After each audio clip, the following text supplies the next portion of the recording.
Hello everyone, ज्योतिष क्रिएटिव्हिटीमध्ये आपल्या सर्वांचं खूप खूप स्वागत आहे. आज मी किचनसाठी काही शॉपिंग केलेली आहे. तर ती शॉपिंग आज मी तुमच्यासोबत शेअर करणार आहे. तर काही मला महत्त्वाच्या आणि गरजेच्या गोष्टी लागणार होत्या त्या मी आज घेतलेल्या आहेत. तर सगळ्यात अगोदर कढई. तर माझ्याकडे कढई होती पण फारच जुनी होती, म्हणजे 15 वर्ष मी ती कढई वापरत होते. तर फायनली मी नवीन कढई घेतलेली आहे. तर मला स्टीलचीच कढई घ्यायची होती, त्यामुळे मला उशीर लागत होता. आमच्या इथे स्टीलची कढई अवेलेबल नव्हती, त्यामुळे मला फार शोधावं लागलं आणि फायनली अशी कढई मला मिळालेली आहे. थोडीशी मोठ्या साईजमध्ये मी कढई घेतलेली आहे, कारण माझी जी जुनी कढई होती ती फारच छोटी होती. आणि ही ट्रिपल लेअर कोटिंगची कढई मी घेतलेली आहे. आणि सोबतच मी हे पातेलं घेतलेलं आहे, कारण माझ्याकडे असं मोठं पातेलं देखील नव्हतं. बिर्याणी वगैरे करायची झाली तर माझ्याकडे असं मोठं पातेलं नव्हतं. साधारण 2 किलोचा भात तरी झाला पाहिजे अशा रीतीने हे मी पातेलं घेतलेलं आहे. स्टीलचंच घेतलं. हे देखील थोडंसं हलकं वाटलं मला, पण ठीक आहे, बिर्याणी करताना खाली तवा ठेवला तरी चालून जातो, त्यामुळे मी घेतलेलं आहे. आणि इथे मी हे सोन्याचं ताट घेतलेलं आहे. सोन्याचं म्हणजे हे सोन्याचं पॉलिश केलेलं आहे, पण खूपच सुंदर दिसतंय, त्यामुळे हे मी डीमार्टमधून घेतलेलं आहे. आणि त्यासोबत या 2 वाट्या घेतलेल्या आहेत. वाट्या वेगवेगळ्या प्रकारच्या होत्या, पण या 2 एक साईजच्या वाट्या मी घेतलेल्या आहेत. खूपच सुंदर वाटलं मला, त्यामुळे मी हे घेतलं. आणि सोबतच चमचे घेतलेले आहेत.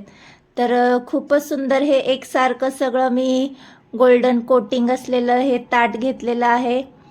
ॲक्च्युली हे ताट स्टीलचं आहे, फक्त गोल्डन ह्याला पॉलिश केलेली आहे, पण दिसायला फारच सुंदर अट्रॅक्टिव्ह दिसतं. यामध्ये बऱ्याच व्हरायटी आलेल्या आहेत, पण मला हे ताट खूपच आवडलं, त्यामुळे मी हे घेतलेलं आहे. आणि मी घेतलेला होता झाऱ्या. तर माझ्याकडे झाऱ्या अजिबात नव्हता, तर मला जेव्हा कधी तळणीचे पदार्थ वगैरे करायचे असतील तेव्हा फारच प्रॉब्लेम येत होता, त्यामुळे मी हा झाऱ्या देखील घेतलेला आहे. तर आता याचा देखील आपण उपयोग करणार आहोत. आणि सोबतच मी आणलेला आहे रोस्टर. तर पापड वगैरे रोस्टर करायला मला खूप प्रॉब्लेम येत होता. आणि शिवाय जेव्हा वांग्याचं भरीत वगैरे करायचं असतं तेव्हा देखील वांगे भाजताना प्रॉब्लेम येत होता, त्यामुळे हे देखील मला गरजेचं वाटलं, त्यामुळे हे देखील मी घेतलेलं आहे. हे देखील खूपच सुंदर होतं आणि महत्त्वाचं देखील होतं, कारण आपल्याला भरीत वगैरे करताना प्रॉब्लेम येऊ नये, त्यामुळे हे मी फायनली घेऊन टाकलं. आणि सोबतच मी घेतला होता चॉपिंग बोर्ड. तर तुम्ही पाहिलंच असेल माझ्या व्हिडिओमध्ये की मी भाज्या पोलपाटावर चिरत होते, त्यामुळे माझं पोलपाट देखील खराब झालेलं होतं. आणि हे मी बॅम्बोचं घेतलेलं आहे. यामध्ये बऱ्याच व्हरायटी आहेत, तुम्ही तुमच्या बजेटनुसार सिलेक्ट करू शकता.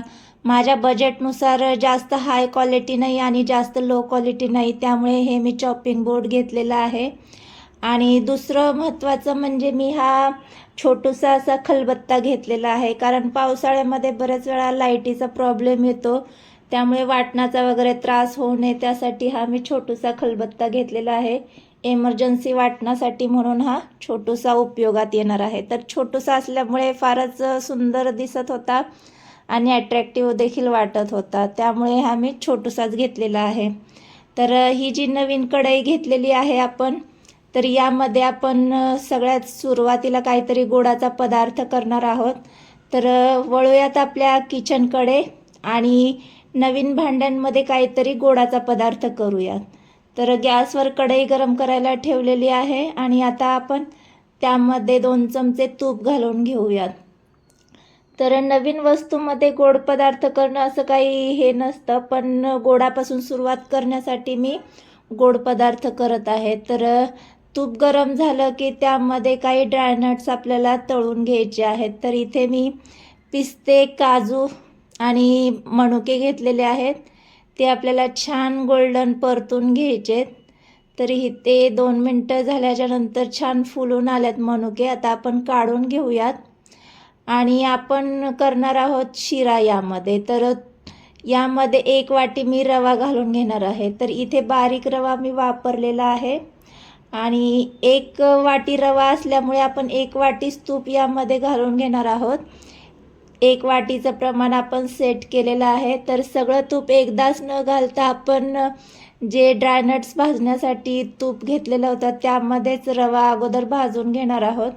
रवा छान गोल्डन होईपर्यंत आपल्याला परतून घ्यायचा आहे. तर गॅसची फ्लेम मी मीडियमच ठेवलेली आहे. तर इथे पाहू शकता कढई फारच सुंदर आहे, अजिबात खाली चिटकत नाही आहे किंवा करपत नाही आहे. तर अशीच कढई मला घ्यायची होती, थोडीशी मोठी साईजमध्ये असली तरी चालेल म्हणून मी ही कढई घेतलेली आहे. तर रवा देखील इथे गोल्डन झालेला आहे. आता यामध्ये इथे कोमट दूध घालून घेणार आहे. तर 1 वाटी रव्यासाठी मी अर्धा लिटर दूध नेहमी वापरते, तेवढं परफेक्ट प्रमाण असतं माझं. आता दूध घालून झाल्याच्या नंतर छान मिक्स करून घ्यायचं आहे आणि दूध पूर्ण आटेपर्यंत आपल्याला रवा हा मिक्स करून घ्यायचा आहे. तर गॅसची फ्लेम मीडियमच आहे. तर इथे साधारण 5 मिनिटानंतर दूध पूर्ण आटून गेलेलं आहे. आता यामध्ये साखर घालून घेणार आहोत. तर इथे मी पाऊण वाटी साखर घालून घेणार आहे. तर तुम्ही जर जास्त गोड खात असाल तर पूर्ण 1 वाटी घातली तरी चालेल, कारण वाटीचं प्रमाण सेट करायचं असेल तर तुम्ही त्यानुसार करू शकता. पण कमी गोड खाणार असाल तर पाऊण वाटी बरोबर आहे. आता यामध्ये मी 1 केळं घालणार आहे आणि लगेच आपण जे ड्रायनट्स तळून घेतले होते ते यामध्ये घालून घ्यायचे आहेत. आता यामध्ये राहिलेलं थोडंसं तूप घालून घ्यायचं आहे.